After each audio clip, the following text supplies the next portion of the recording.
Imaginez, vous vivez dans un monde vaste, magnifique et plein de belles choses à découvrir. Mais vous êtes contraint de vivre dans des villes fortifiées car à l'extérieur, une menace rôde. Frustrant, pas vrai? À votre avis, comment auriez-vous géré cette frustration en tant qu'ado? Bienvenue dans ce premier épisode d'À travers les cases. Aujourd'hui, nous allons parler de Gung-Ho. Je précise que j'évite au maximum de spoiler l'histoire, vous aurez les grandes lignes mais pas les détails. Comme ça, vous aurez peut-être envie de lire cette série si ce n'est pas déjà fait, et si c'est le cas, vous devriez comprendre ce à quoi je fais allusion. J'ajoute aussi que je ne suis pas un expert de la BD, juste un amateur qui a envie d'en parler. Donc si vous n'êtes pas d'accord avec ce que je dis dans cette vidéo, vous pouvez en discuter en commentaire, du moment que vous restez respectueux. Gung-Ho a été écrit par Benjamin von Eckersberg. Je sais pas pourquoi je me sens obligé de le dire comme ça.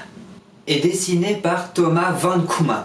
Les deux hommes se connaissent bien. Ils ont commencé à travailler ensemble en 2005 sur l'adaptation du roman Les Chroniques Immortelles en BD. Le premier tome de Gung-Ho sortira finalement en 2019. Gung-Ho vient du chinois Gong-Ye, signifiant industrie, et de He, signifiant coopérative. Lors de la Seconde Guerre mondiale, des marines américains qui butaient pas un mot de chinois ont alors mélangé ces termes pour donner Gung-Ho. Ils utilisaient ce terme à l'époque comme un cri de guerre dans le sens de l'enthousiasme ou encore de l'engagement. Avec le temps, l'expression a évolué et peut donc toujours désigner l'enthousiasme ou la coopération, mais aussi de façon plus négative l'excès de ce genre de choses, donc le surenthousiasme ou encore l'excès d'énergie. Dans la BD, enfin, Gung-Ho signifie, pour les plus jeunes, faire des choses stupides, prendre des risques, se mettre en danger sans réfléchir aux conséquences. Gung-Ho, c'est l'histoire de deux frères, Zack et Archer, dans un monde post-apocalyptique où l'humanité est obligée de vivre dans des colonies fermées à cause de créatures, les Reapers. Sorte de singes carnivores ultra vénères qui attaquent les humains. Nos deux protagonistes sont envoyés dans la colonie numéro 16 Fort Apache après avoir été exclus de la ville. L'histoire qu'on suit à travers les 5 tomes est en soi assez simple, mais ce qui fait qu'on apprécie Gung-Ho, c'est que ces histoires simples dans notre monde ne le sont pas dans le leur. Mais les conneries d'adolescents ont des conséquences bien plus graves dans leur monde et peuvent vite menacer l'équilibre d'une petite communauté comme celle de Fort Apache. On a le groupe de harceleurs, des histoires d'amour et autres dramas en tout genre. Mais comment punir des ados dans un monde qui est en fait une prison à ciel ouvert? La violence. Plus on avance et plus on est témoin de la violence de cet univers où les enfants sont formés au maniement d'armes dès leur plus jeune âge et rêvent du jour où ils pourront sortir chasser des Reapers. Quoi de mieux pour créer des enfants équilibrés? La preuve, en attendant, ils s'occupent en se pointant avec des armes ou en créant une arène de combat clandestine.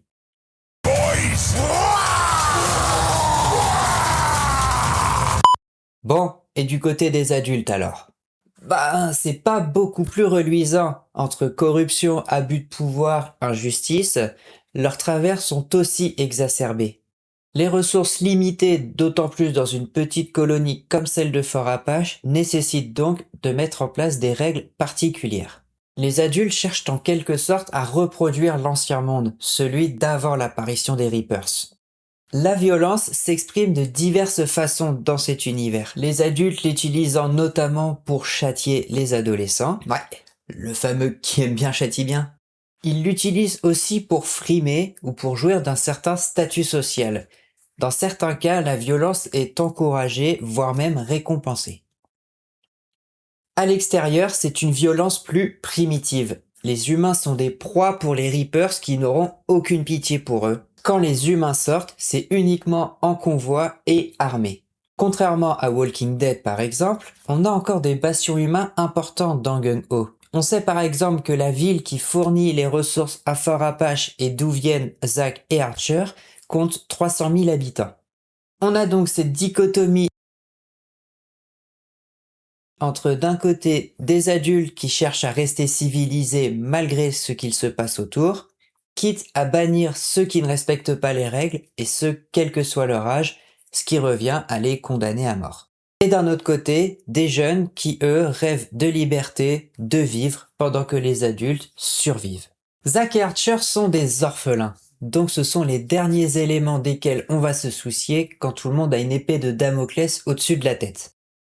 Bah oui, vous vivez l'effondrement de la société qui cause des millions de morts, forcément vous n'allez pas tout de suite penser à venir en aide à un orphelin ou à quelqu'un que vous ne connaissez pas du tout au final.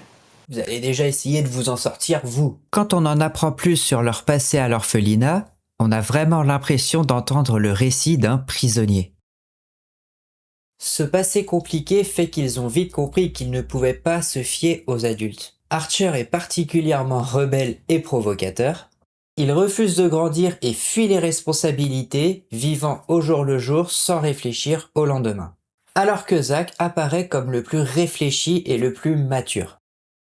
Bien qu'il reste un sale gosse aux yeux des adultes. Vous remarquerez en lisant la série que globalement, tous les adultes considèrent les enfants comme des sales gosses. Concrètement, à part envers son propre enfant, un adulte aura tendance à être méfiant, voire carrément méprisant envers les autres. Le tome 3 va marquer un tournant dans l'histoire, car pour la première fois, Archer va prendre quelque chose au sérieux et ça va faire mal, car il s'attaque à un problème qui concerne un membre important de la communauté de Fort Apache. C'est à partir de là que les choses commencent vraiment à dégénérer, mais ça, je vous laisserai le découvrir en lisant la série. On a donc les adultes qui représentent, ou du moins tentent de représenter, le côté positif de l'expression gung-ho, donc à savoir la coopération, l'engagement, tout ça. D'un autre côté, on a les jeunes qui vont représenter le côté plus négatif, excessif de l'expression gung-ho. Et enfin, on a Fort Apache qui, selon moi, représente les origines chinoises de gung-ho. Je m'explique. À Fort Apache, la coopération est nécessaire, c'est même une question de survie. Si quelqu'un ne remplit pas son rôle ou ne respecte pas les règles, ça va vite poser des problèmes. Et par problème, j'entends notamment... C'est notamment l'une des premières problématiques de l'arrivée de Zack et Archer à Fort Apache. La colonie n'a pas besoin de bouche en plus à nourrir, et elle voit d'un mauvais œil l'arrivée de 2 garnements bannis de la ville. Ils se demandent en quoi ces individus vont être utiles à la colonie et à leur survie.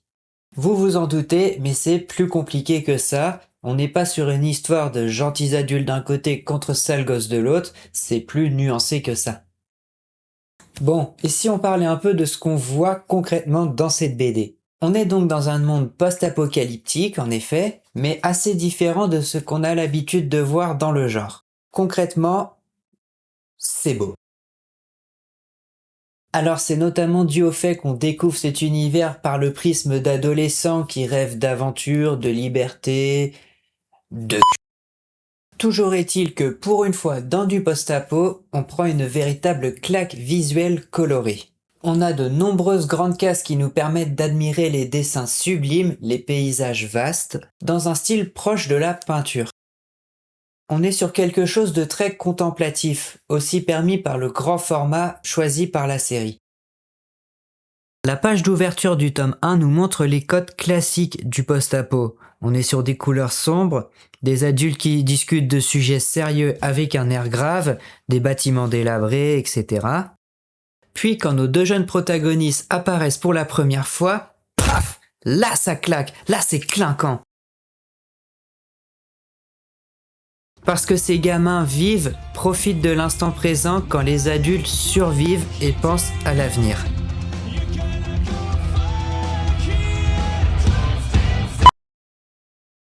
Alors, je me suis rendu compte que j'avais oublié de tourner la conclusion, donc je la tourne un autre jour, mais entre-temps j'ai chopé un rhume, donc voilà. Désolé pour ça. En conclusion, Gung-Ho c'est un conflit générationnel saupoudré d'éléments post-apo, mais au-delà de ça, ce sont surtout 2 visions de la vie qui s'opposent. On a d'un côté ceux qui vont privilégier l'ordre et la sécurité, et de l'autre ceux qui vont privilégier la liberté. En 5 tomes, on nous livre une histoire complète, passant de moments intenses à des moments de calme parfois même inattendus. Et bien que j'ai été personnellement déçu par le dernier tome de la série, ça reste tout de même une lecture agréable et qui vaut franchement le détour. Et de toute façon, faire une bonne fin est sûrement ce qu'il y a de plus difficile dans une œuvre. Si vous y réfléchissez bien, combien de séries ou d'animés par exemple ont une fin satisfaisante pour vous? Merci d'avoir suivi cette vidéo, j'espère qu'elle vous a plu. Si c'est le cas, n'hésitez pas à vous abonner, commenter, partager, etc. Vous connaissez la chanson. Et moi je vous dis à la prochaine pour un nouvel épisode d'À travers les cases.